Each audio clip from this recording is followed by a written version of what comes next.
بسم اللہ الرحمن الرحیم۔ اللہ سبحانہ تعالیٰ نے ہمیں دین اسلام ایک عظیم دین عطا کیا، اس کے ساتھ اللہ تعالیٰ نے ہمیں عبادات کا حکم دیا، اخلاقیات کا حکم دیا، اخلاقیات کا درس دیا، اتحاد کا درس دیا، اتفاق کا درس دیا۔ اچھا، اللہ تعالیٰ نے ہمیں عبادات کا حکم دیا، ان عبادات میں سے ایک نماز ہے، ایک عظیم ترین عبادت ہے۔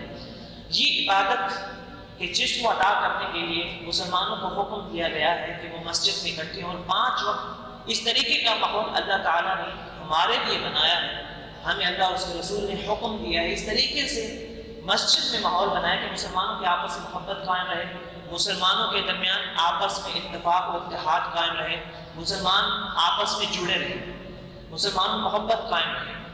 کیوں؟ اس لیے کہ جب مسلمان ایک مٹھی کے مانند ہوں گے تو کسی اللہ کے دشمن کو جرت نہیں ہوگی مسلمانوں کی طرف میلی آنکھ سے دیکھے۔ اللہ تعالیٰ نے قرآن مجید میں بے شمار مقامات پر مسلمانوں کو اس چیز کا حکم دیا اور بار بار اس چیز پر زور دیا گیا کہ نماز کو ادا کرو، اور صرف نماز ادا کرنے کا حکم نہیں دیا گیا بلکہ نماز کو باجماعت ادا کرنے کا حکم دیا گیا۔ اللہ سبحانہ تعالیٰ نے ارشاد فرمایا کہ وَأَقَامُوا الصَّلَاةَ وَآتُوا الزَّكَاةَ وَارْكَعُوا مَعَ الرَّاكِعِينَ، کہ نماز قائم کرو اور زکوٰۃ ادا کرو، رکوع کرنے والوں کے ساتھ رکوع کرو۔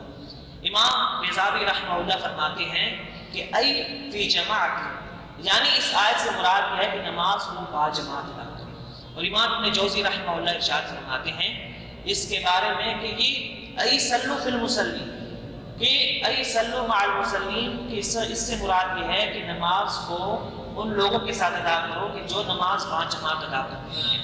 نماز باجماعت ادا کرنے کا اللہ کے رسول صلی اللہ علیہ وسلم نے ہمیں حکم بھی دیا ہے اور اس کی فرضیت بھی بتائی ہے۔ اللہ کے نبی صلی اللہ علیہ وسلم ارشاد فرماتے ہیں، صحیح بخاری میں بخاری امام بخاری رحمہ اللہ اس حدیث کو لے کر آتے ہیں کہ صلاۃ الجماعت تفضل، کہ نماز باجماعت ادا کرنا، فرداً نماز پڑھنے سے اس طریقے سے اس کی فضیلت بتائی کہ فرمایا کہ اس کا درجہ اتنا زیادہ ہے ب27 درجہ، فرمایا کہ ایک نماز پڑھنے کے مقابلے میں باجماعت ادا کرنا 27 گنا زیادہ ثواب ہے۔ یعنی ایک شخص اگر گھر میں نماز ادا کر رہا ہے اور دوسرا شخص مسجد میں آ کے نماز ادا کر رہا ہے، دونوں میں بہت فرق ہے۔ جو مسجد میں آ کے نماز ادا کر رہا ہے اس کو 27 نمازوں کا ثواب ہے، اور جو گھر میں ادا کر رہا ہے اس کو ایک ہی نماز کا ثواب ہے۔ اس طریقے کا فرق ہے۔ اللہ کے نبی صلی اللہ علیہ وسلم ارشاد فرماتے ہیں 7 قسم کے لوگ ایسے ہوں گے قیامت کے دن جس دن کوئی سایہ نہیں ہوگا۔ 7 قسم کے لوگ ایسے ہیں جو اللہ کے سائے کے نیچے ہوں گے، جس دن کوئی سایہ نہیں ہوگا، اور جو اللہ کے سائے کے نیچے ہوں گے وہی کامیاب و کامیاب ہوں گے۔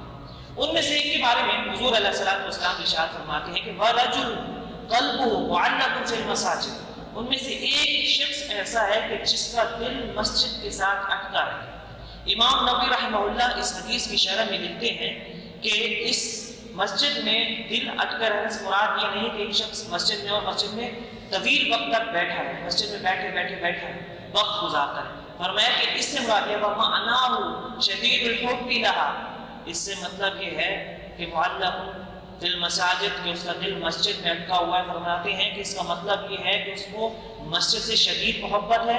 پھر آگے وہ فرماتے ہیں وَمُلَازِمَةٌ لِلْجَمَاعَةِ فِيهَا، کہ اور اس کا مطلب یہ ہے کہ وہ نماز باجماعت کو لازم کرنا، اپنے اوپر لازم کرنا۔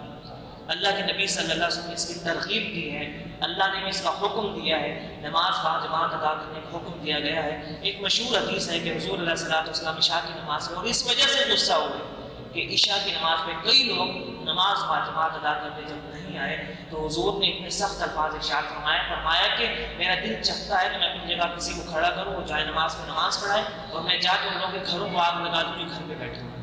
تو کتنی بڑی تنبیہ ہے، ہمیں بھی چاہیے کہ ہم نماز کو باجماعت ادا کریں اور وقت نکالیں نماز کے لیے، مسجد میں آئیں، مسلمانوں سے ملیں۔